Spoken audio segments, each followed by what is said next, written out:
coming up to 5 to 6 in the morning on a Monday in April, and I'm just setting off for a 2-day mini cycle tour. I'm finishing off my little project to visit all the Churches Conservation Trust properties in Wiltshire.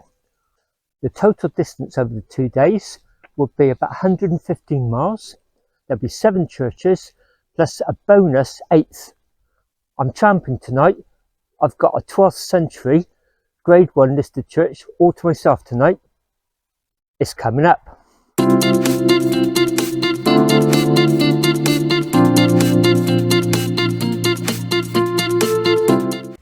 I'm on my trusty 26-inch wheel straight handlebar caribou touring bike. I've got 2 front panniers which I've adapted to put on the back. I've just about squeezed everything in there for an overnight comfy stop. First up, 6:05, a train from Wiltshire Park, my hometown in Bath. A few stops that way, change at Westbury, about a 23-minute wait there, and then I'll be getting the Plymouth to London train. Only one stop, I'll be getting off at Pewsey, and that's where I'll be starting the ride from.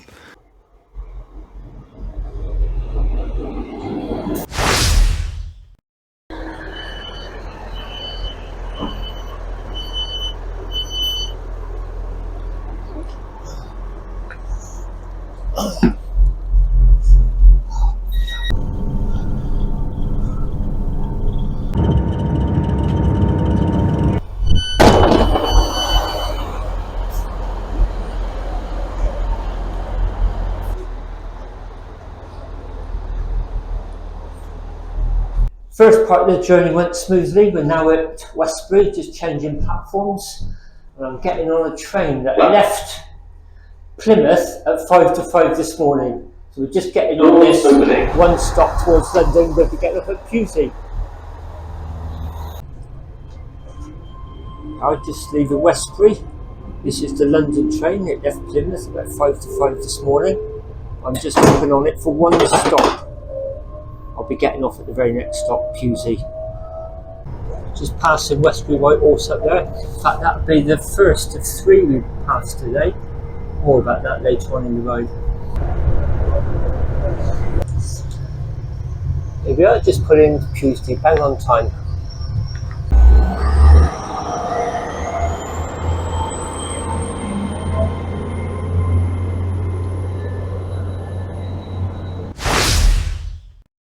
A brief synopsis of the trip. I'm visiting 7 CCT churches, and the 2-day route is roughly in the shape of a T.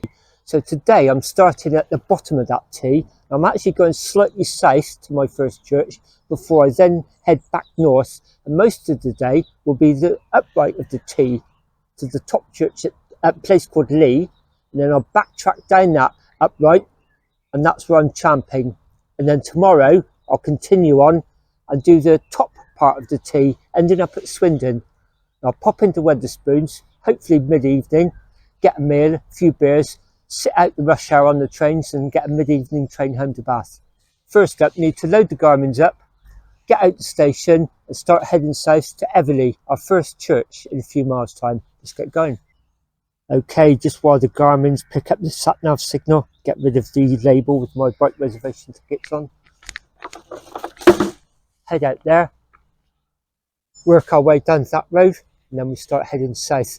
We'll climb up, I believe, up past Pewsey White Horse, so I'll stop there and give you a view of that. Okay, let's head off.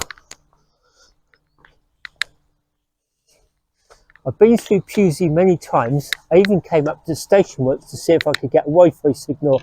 I've never got the train here, so I roughly know my bearings. Heading out onto that road.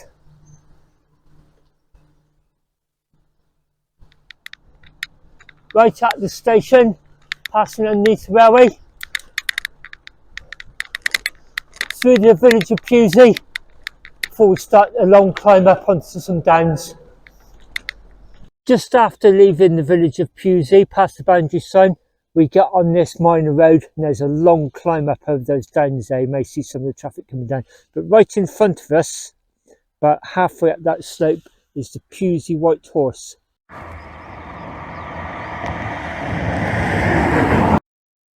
It's a fairly small one. You can see it's got a square boundary around it. It looks actually quite impressive if you walk across to it, because you get that view looking northwards across Pewsey Vale up to the Marlborough Downs. We're at the top of that hill, climbed out of the village of Pewsey. As you can see, it gets its name from Pewsey Vale, which is basically a really big, wide expanse, flat valley in effect, between the Marlborough Downs and these downs here. This is an AONB, and yes, I do still call them that. This is Pewsey Hill. If you wanted to come and view the White Horse, this would probably be the best place to park up. And then you go back down a couple of 100 yards and there's some stiles on the right hand side, and you can get quite good access down there, actually really good views. Let's see what this says. It's got a good map of the area. So that's the Marlborough Downs we're looking at in the far distance. This would be the Vale of Pewsey, with the river and the Canadian Canal going through it, and the railway. And there's all these points of interest which correspond to these numbers up here. And there's its sort of main claim to fame, really. Is one of the 8 white horses that remain. There were originally 13. Some of them have just been lost or buried, and there's 8 remaining nowadays. So you've guessed it, the first part of this route is we've got to climb out of the Vale of Pewsey, drop down to Everleigh, and then we get back in the Vale of Pewsey around there, which is probably going to involve another hill, and that would be the bulk of today's ride. Once we leave the first church at Everleigh, we'll be heading north most of the day before we then retrace back to tonight's camping spot, Hillmarton, St Lawrence Church. So as I gather my strength and get my breath back at the top of this first hill, go through the churches with you. So in 6.5 miles, we've got St Peter's at Everleigh. Then it'll be a 180-degree turn heading northwards for most of the rest of the day. Then there'll be All Saints at Alton Barnes. Then St Nicholas at Berwick Bassett, that's just north of Avebury. And then finally All Saints at Leigh, that's up near the Cotswold Water Park. After we've visited the final of today's 4 churches at Leigh, we'll then turn round, start heading back southwestish to Hillmarton. That's about 14 miles back south. But a couple of miles before Hillmarton, we'll go through the small village of Lydiard, probably better known for RAF Lydiard, the Air Force Base. And there's a Tesco Express there. I can pick up a bottle of wine, hopefully about 2 miles from the church. And Charlotte, my point of contact, has told me they're bell ringing tonight. And they said I'm very welcome to join in if I'm a bell ringer. And if I'm not, I'm very welcome to watch them from the bell tower. So I don't know if that means I can actually go up in the bell tower and have a look at the bells. I'm hoping I can, we'll see. So after climbing up on this big rise, you carry on for about a mile or so. You can see we're now on the southern slopes. That's looking southwards towards the Cranbourne Chase. We're turning right on this byway, open to all traffic. It's about a mile along here when we get to our first church. For me, there's nothing better than a bit of rough stuff and some gravel tracks built into the road. These lovely woods here. So as this little spring mini tour is a culmination of one of my projects for the year, I'll just recap about what it was and why I'm doing it. So I wanted to visit all 21 of the Churches Conservation Trust properties in Wiltshire. Wiltshire's quite a big county. It's round about the size of the country of Luxembourg. In fact, I think square mileage, it's even bigger. And I had plotted out a 212-mile route to visit them all in one mini tour over possibly 2 or 3 days. And I'm so glad I didn't do that, because I'd have just been rushing. What I decided to do was do it in sections, in parts. Today is the penultimate, part 4. Tomorrow will be the finished part 5. So I actually commenced on New Year's Day going to St Giles Church at the ghost town of Imber, high up on Salisbury Plain. And it's on a live firing range, and the public are normally forbidden access to the village or anywhere near it for miles. But several days a year we're given permission to go across, and New Year's Day was one of them. So that was part 1, St Giles at Imber. And then part 2 was in January, I believe. And I got a train down to Westbury and cycled pretty much down the Wiley Valley, Salisbury, visited 6. So that made a total of 7. And that was in the southwest quadrant. I'd broken it up with crosshairs into 4 quadrants. And then I got a train to Salisbury, and I rode in a big S shape up to Andover, and that was pretty much exploring 7 churches in the southeast quadrant. That's 14 in total, so you can see part 1, 2 and 3. Today is part 4, 4 churches. Tomorrow will be the finale, 3 churches. This is really nice. I'd forgotten this gravel track was here actually, because I made the route up about a month or so ago, and once I make my routes up I tend to forget them until about a day or so before. I just quickly refreshed it last night to remind myself what I'm doing. And I knew back in January I wanted to do a mini cycle tour to visit the northern quadrants. So in effect, to simplify it, today is the northwest quadrant, tomorrow will be the northeast quadrant. But when I looked into logistics, the trains worked out great. I just needed somewhere to stay. And I thought I'd probably end up bivvying or camping. And then I realised Hillmarton Church was there, almost perfect for tonight's accommodation. And the other factors was, once I decided I was going to champ, I needed the champing season to start, because you cannot stay in churches over the winter, they're just too cold. They generally start their season around about Easter. So that was another issue. I wanted to avoid bank holidays. And then I just was waiting for some dry weather. And we've had a little mini heat wave over the last few days. Ironically today there's probably a little bit of rain in the air. Tomorrow is supposed to be nice. Wednesday's supposed to be nice. But I can't make Wednesday, I've got other commitments. So I booked the church for today, and then I went ahead and booked the train tickets. Oh, this is lovely. According to my back of the fag packet calculations, we're just over half a mile to the church. I'm aware that I'm staying in the church tonight. I want to try and keep my bike as clean as possible, so I'm going to try and avoid mud if I can. I have got a rag to wipe it down if I need to. Looks like we're about to intersect a minor road. Garmin's sending me off to the left. No, it's not a minor road, it's another track. Because it's a different shade of grey, I thought, that's a minor road. So even more off-roading.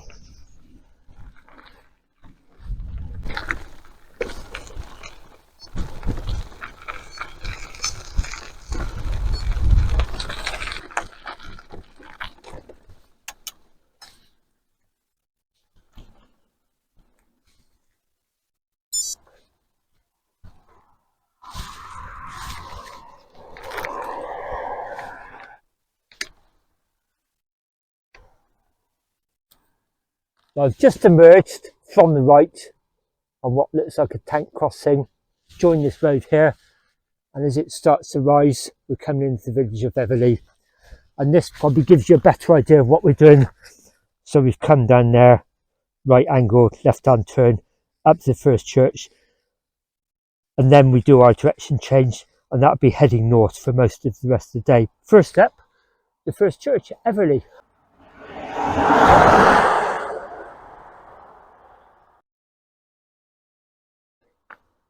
Just as you crest the summit, there's not much here apart from this. Look, St Peter's Church, just down this little track.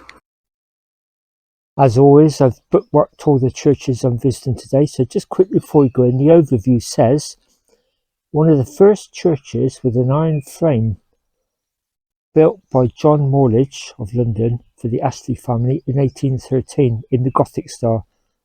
St Peter's was one of the first churches to be constructed with an iron frame. Gosh, didn't know there was such a thing.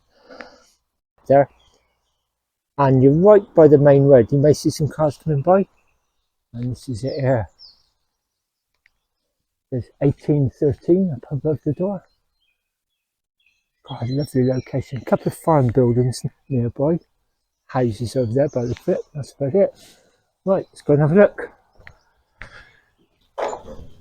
What are we going to find? All right. Okay.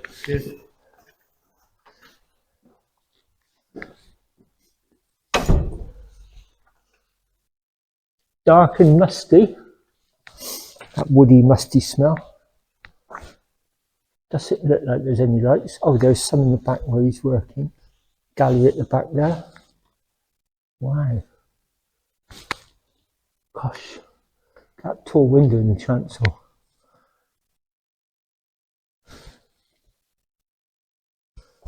Right. Looks like a big cannonball or wrecking ball. I'd have never known this was an iron construction. No clue whatsoever. That just looks all wood up there, wood and stone.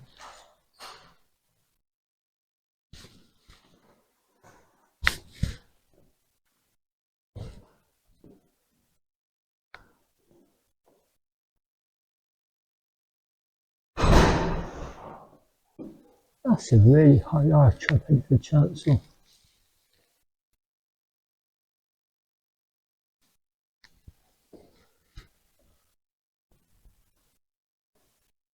Altar rail.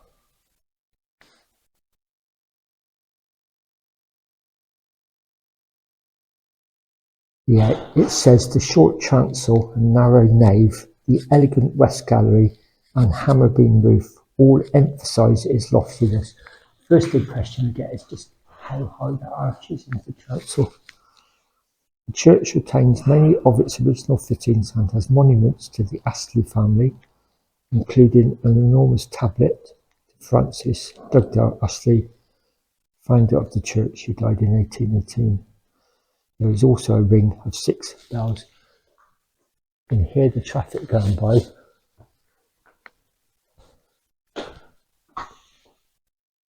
You can see there St. Peter's, Everleigh, Armistice Centenary Commemoration. And then listed are the following men of this parish of Everleigh served in the Great War 1914 to 1918. And there's a similar board there, Second World War 1939 to 45, right by the font. That's very characteristic of the church. It's a very high arch going into the chancel. As I came into the churchyard, I noticed a white van parked by the gate, and then as I entered the church itself, a gentleman came out in a high-vis top. I just assumed he was either a workman or maybe one of the church's conservation trust volunteers. But he wasn't. He was a bell ringer, and he said, "Are you interested in having a look at the bells? I can give you a guided tour of the tower if you like." And of course I said yes, certainly, I really would. The bell tower is on 3 levels. First of all, you go up a very narrow spiral staircase to the bell ringing room, but we actually went straight to the top, to the 3rd section where there's bells, and he gave me a guided tour.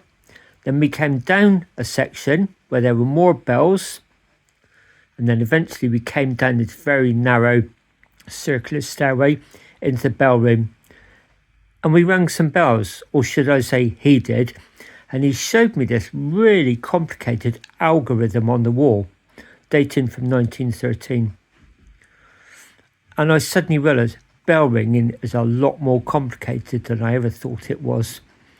It's no coincidence that you get bong, bong, bong, bong. It's all done quite sequentially. Oh, Yeah. what I'm going to do, obviously, I'll make sure it's down before I start, because if it's not, I'll take my hands off when I make these calls. So what I've got to do is now ring it up, Yeah. and I'll stop it when I get it to the top. It'll take a little while.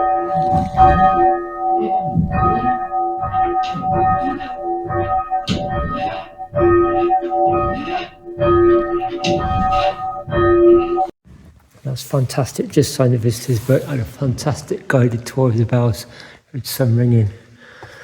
Right. Just taking me up, giving me a guided tour. That's fantastic. And then on the way down, he said, "Do you want to hear some ringing?"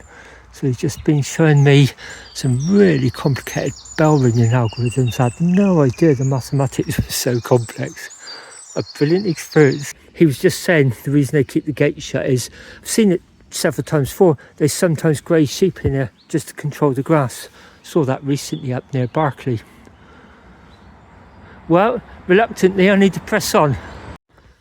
I'm now on this rather bleak road heading northwards. I've had to stop and put my mac on. It's quite a cold nip in the air. Hopefully it's going to warm up later on. You can see there's many of these tank crossings here for the Salisbury Plain training area. I'm now a few miles further north, having come up this Amesbury to Pewsey road, the A345. I'm just turning off now on some quiet lanes. It literally is called Quiet Lane. Back there it said road closed, and like normally I'd just chance it goes through. Workmen normally let you through unless there's something like a bridge out, but because that's Salisbury Plain training area, I thought, gosh, if that's military, they're just not going to let me through. It's a heck of a long detour. Luckily I was able to get through. I couldn't really see the reason for it being closed, possibly just a little bit of roadworks on the corner. Even lorries were going through. And I know this area, it goes down through the Pewsey Vale, past Woodford, and then it swing north again, heading up towards the Kennet and Avon Canal, and Alton Barnes, our next church. And I just found myself a quiet spot, the car park of a little village hall, and I just called the key holder for tonight. The arrangement is she's going to come and let me in, and so she said she literally lives a couple of minutes away. I said, that's great, because I'm cycling, I can't be precise what time I'll be there, but I'm estimating between 5 and 6. And she said, yeah, as soon as you get there, just call me or text me and I'll be with you within a couple of minutes. She said very cheerfully then, you are aware there's bell ringing practice tonight, are you? And I said, yeah, sure, I've been made aware of that. And great, I'm fine, it'll add to the experience, because it will. But what a fantastic experience that was back there. Mike, lovely guy. Thank you so much, Mike. It's raining very, very slightly, but I'm okay with that. At least I've turned out of that really cold wind.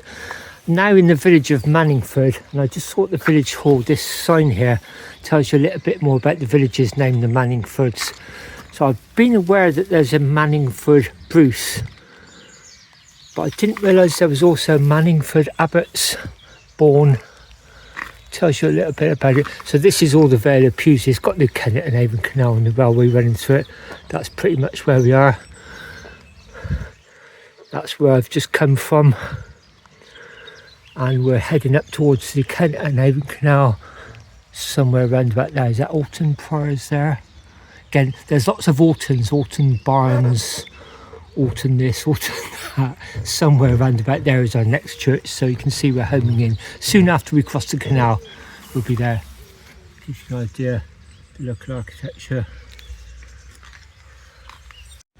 I keep seeing signs advertising this pig race night, whatever that's all about. Friday the 3rd of May. That'll be the bank holiday weekend, won't it? £10 a person, including supper. A fun night out. Wow, sounds good. Oh boy, look at that. Just a little glade with all those bluebells in there. Bird song everywhere.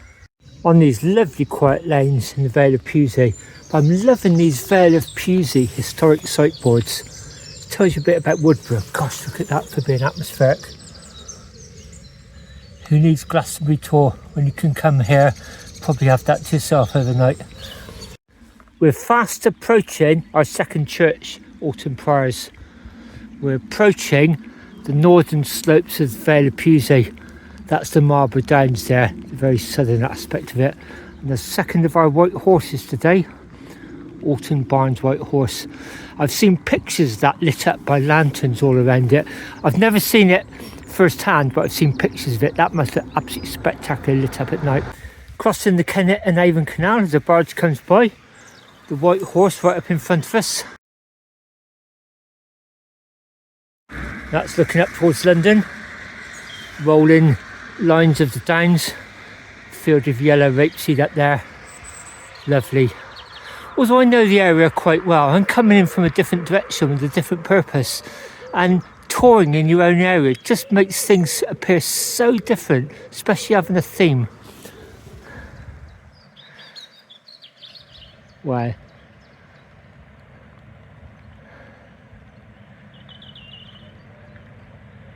Here we are coming into the village of Alton Barnes. The white horse has just disappeared. It's gone behind those trees there. And the Garmin saying 18.3. Look at that lovely line of the downs in the distance. Just see a white lorry going along there. We're about to cut across a road going left to right. All the yellow of the rapeseed oil, look. You can see military helicopters up there. And those Black Hawk Down sort of ones. Black. It's very sinister. We're right on the edge of Salisbury Plain here. And it's passing over the White Horse right now.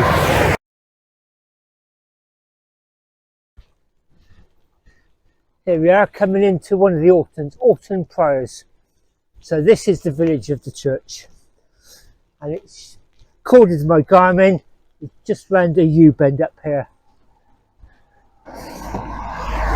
Right, there's a right hand turn coming up. Just past this barn by the look of it. Yeah, here we are.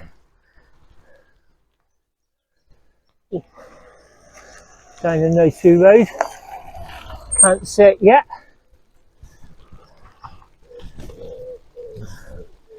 Round to the right, is it? Any second now, so I can see both of the tracks on the Garmins are coming to an end. So the end should be right at the gate of the church. As I said, I've ridden by that road many times, so I'm familiar with the village. But once again, never been down here. Oh wow, look at that. That does look nice. This looks quite ancient, whereas that last church was built for a landowner in the 1800s. Gosh, look at that, the turnstile. Okay, lock my bike against the fence through this wonderful ancient turnstile. And then, which way in? Is that a gateway there? It's a stile. Let's try that. As it's coming on to rain and the wood is wet, this is probably not the best way to get in, so I need to take care here I don't slip, gash my shin.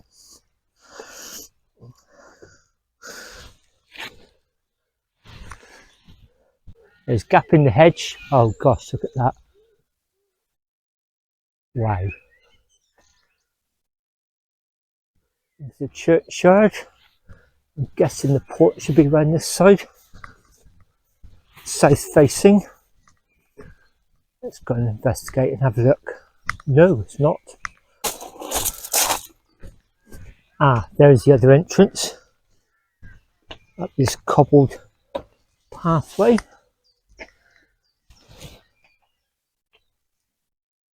That's the bell tower. I guess we're going into the bell tower because there's the silver sign.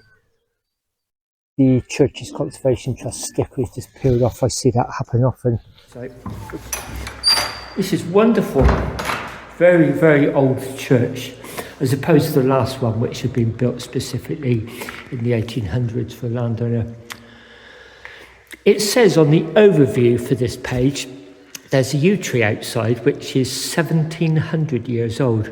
I'm really starting to grasp how old yew trees are in some churchyards. In fact, I googled it the other day, how old can yew trees be? And the consensus is somewhere between about 2,500 and 5,000 years possibly. And to put that in perspective, I read recently that Cleopatra is closer to us in time than she was to the building of the Great Pyramids. So some people believe the oldest yew trees are as old as the Great Pyramids. Anyways, you walk towards the chancel, look at that wonderful semicircular arch with all the candles. There's no electric light in here. That must look absolutely wonderful lit up at night. Absolutely fantastic. Step up into the chancel. Lovely decoration there with more candles on.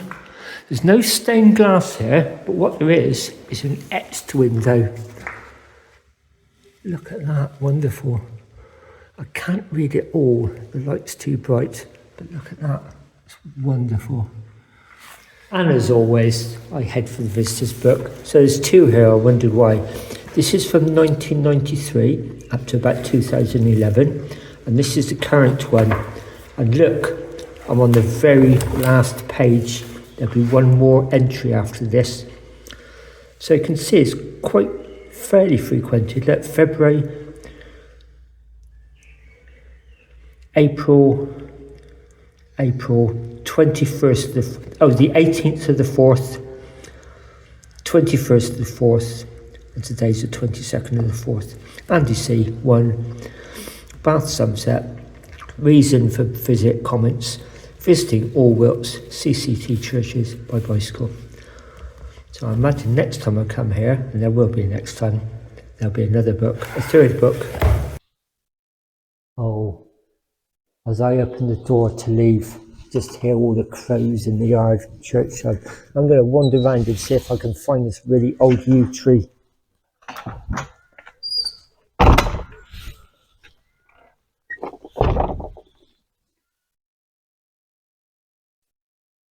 Oh look, some carving in the wall there.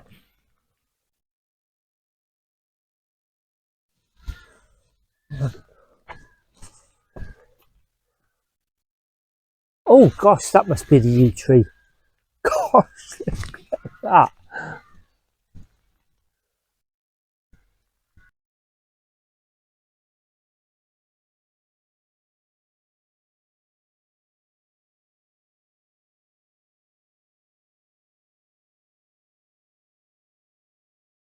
This is the long climb up past the White Horse, which would be on the right hand side. This is looking back the way I've come. There's a Pewsey Vale, the distant hills I was up on earlier on, and now we're climbing up over the crest of these as we head down towards Avebury and our third church. I took quite a long climb out of the Pewsey Vale, up past the White Horse, and then I dropped down into the Kennet Valley, and now I'm heading up on this road up to Avebury. There's the start of the stones there.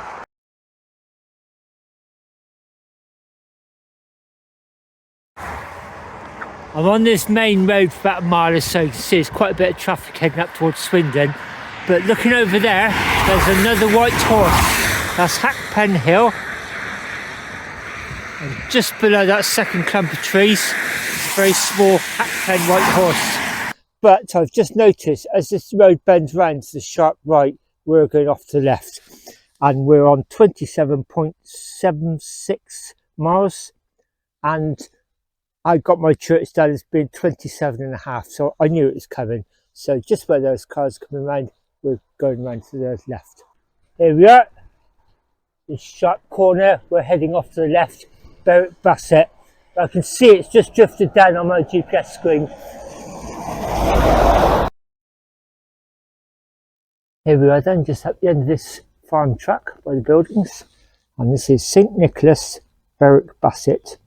I have it down as 27.5 miles. And the Garmin is saying 27.7 something. I'm in the porch now, just out of the rain. I've got the CCT page up for this church, and the overview says, a modest, simple and secluded church. Situated by a farmyard to the north of Avebury and near the Ridgeway, this modest church is essentially 14th century in origin, although the font suggests an earlier structure. Before I read anything else, I'm going to go in and just get my own impressions. I can hear a bit of farm traffic behind me, but the overpowering sound is birds tweeting what we're going to find. Oh gosh, that's quite striking. The moment you open the door, here lies the body of Frances, the wife of Thomas. He was buried April the 12th, 1646, so you come to the door and walk straight over somebody's grave.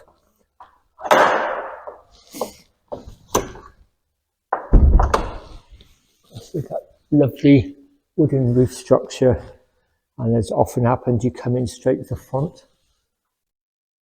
This is a mix of styles.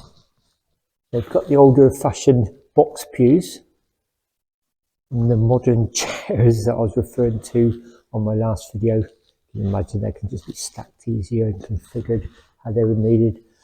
People put cushions on them, they'll probably be a lot more comfortable. Quite light and airy in here. Gosh, quite a impressive screen across from the nave into the chancel. stone base, stone steps up into quite an old looking wooden pulpit. Through the screen to tiled floors. Almost like a brass there. I was thinking, with this being so secluded and discreet, I'd probably have my sandwiches, my lunch in the porch, but there's no real seat out there. Unusual for a porch not to have stone seats. That's sheep. Just hear the wind in the roof and the bird song. Right, the usual, let's see who came here last. Today's the 22nd of April. Well, the answer to that is the 11th of April. So that's 10, 11 days ago from North Wales. Unfortunately, there doesn't seem to be a pen here. So I cannot put my details in. Oh, that's a shame. I'll have a quick look around and see if I can find one. They may have picked it up and put it down somewhere else.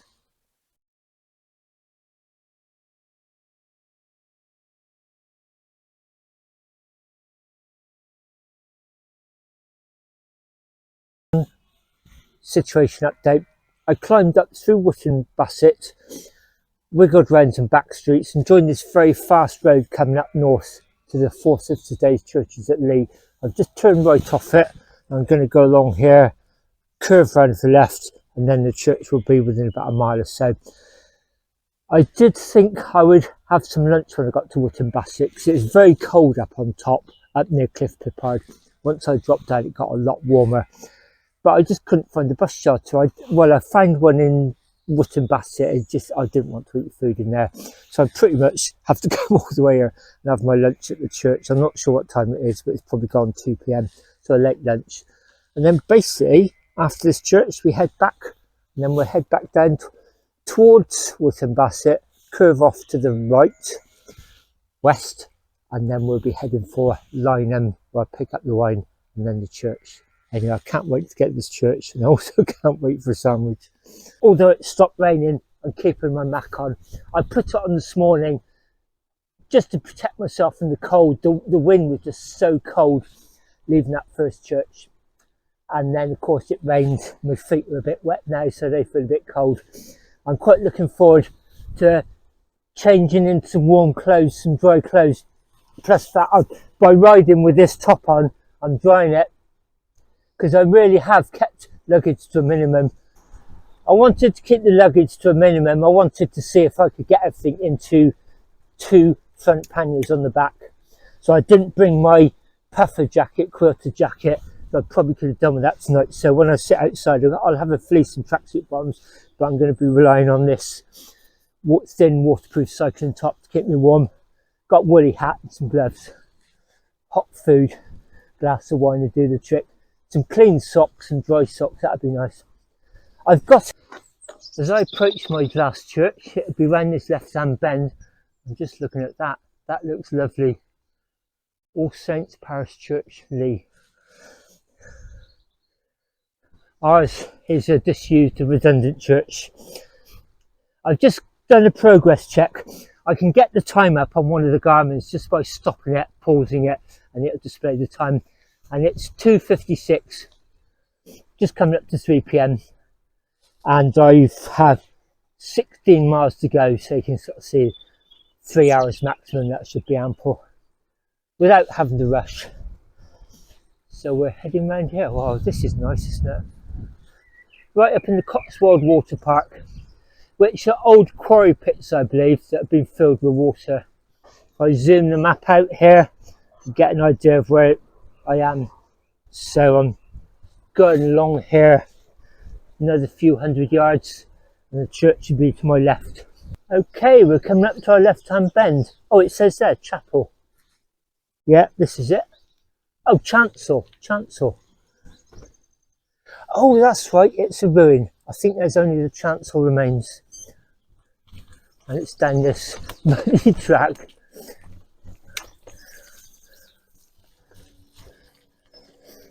I'm trying to keep the bike and my shoes as clean as possible because I'm very aware I'm staying in the church tonight and this is the only footwear I've got.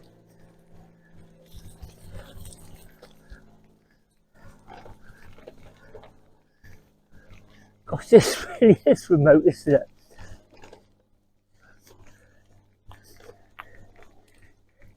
Yeah, as soon as I saw that sign saying chancel, I suddenly remembered it's a ruin in the field. The chancell's left.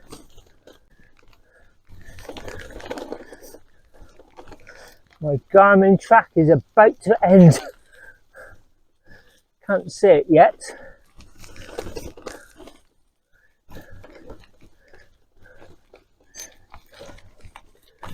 Just had a ping. It looks like there might be some open ground here. If I hadn't seen that sign for chancel, I would honestly think I've got the GPS wrong, because there doesn't look like there's anything here. This church is so easy to miss. I overshot when I went through that field there. Got quite wet feet walking around the field thinking, where is it? And you actually come down here and you spot the star. You have to come down a while before you even spot the star. And just as you get round this bend, there it is. So yeah, quite difficult to find. A lovely peaceful spot though. Leigh, the old chapel. Go and see what it says on there. It says, welcome to this special place. All Saints Church was built on this site in the mid-13th century. By the late 19th century, the condition of the buildings had deteriorated and a decision was made to move the main body of the church to a drier, more accessible site half a mile to the south in Swan Lane. Past that on the way in. Okay. The chancel is now maintained by the church's Conservation Trust. It goes on to say, within the churchyard, over 60 species of wild plants can be found. Some of the wild flowers that grow here are now seldom found in the wider countryside. This site is a haven for a variety of birds, bats, insects, butterflies, many of whom are attracted by the wonderful display of flowers and grasses. The grass is cut by volunteers in the late summer. Weather permitting, there are 2 services held here on the last Sunday in July. Wow. Gosh. I'm guessing we can't go in, but let's go and have a look. There's a door there. I somehow didn't think I'd get in, but it is open. There's the archway into the chancel. Gosh, look at the old wall paintings.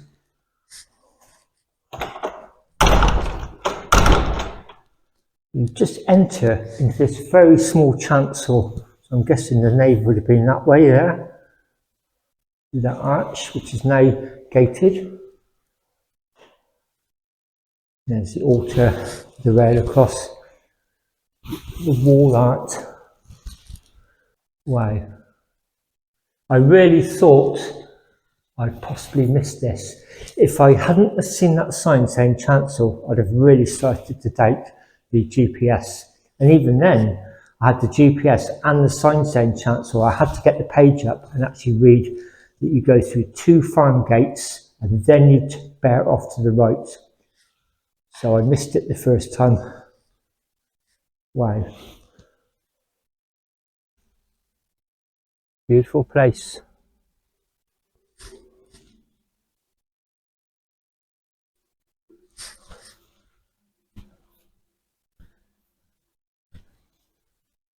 Gosh, you can see where they've almost removed the nave, built the roof down to protect that arch. I guess it would have come back here. Amazing place. I've been trying all day to avoid getting the bike muddy. Any puddles on the rough stuff further on, I just got off and pushed it around because I'm aware that I'm staying in the church now. I don't want to turn up with a really muddy bike. Same with my feet. I did get a bit muddy going through there, but now they're soaking wet by walking through the grass. Hopefully they'll dry a little bit. The next 14 miles riding back south.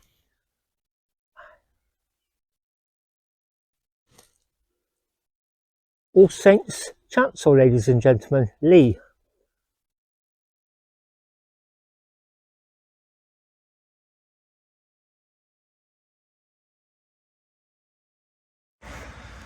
I need to backtrack a bit back to tonight's Champion Church, but this is the new All Saints Parish Church for Leigh.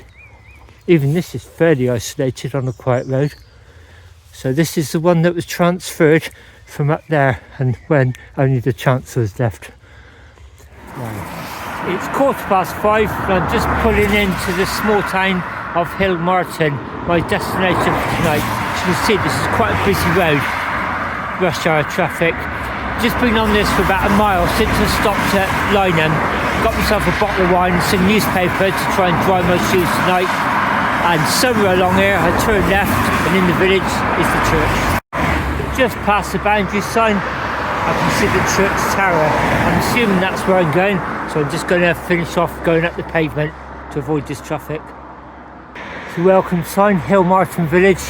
Just got off that main road. Pub over there I could go to tonight if I wanted to. Bus shelter there, look. And I think I'm just going round to the left and getting the church there. Well, I'm here. This is it, St Lawrence, my home for this evening. I have to say that road from Lydiard down the hill wasn't particularly nice. It was mostly downhill, so I wasn't grovelling up horrible hill, but rush hour traffic, and also the rain's been on for the last hour or so. My feet are very wet from walking across those fields earlier on. I was hoping they'd dry out in the wind. I've just phoned my contact up. She said she's coming, she's going to let me in. She's left the porch open, so my bike's in there. But I just really want to get out of these wet clothes. I picked up a tabloid newspaper. I just picked up the thickest one I could find, and I'm going to do my usual stuff. The shoes full of paper and just wipe everything down. At least it doesn't look, my shoes don't look very muddy, that's good. They look wet but not muddy. And here's the porch. She's on her way. She said she's left the porch open for me. I'm just so looking forward to getting in, getting changed now.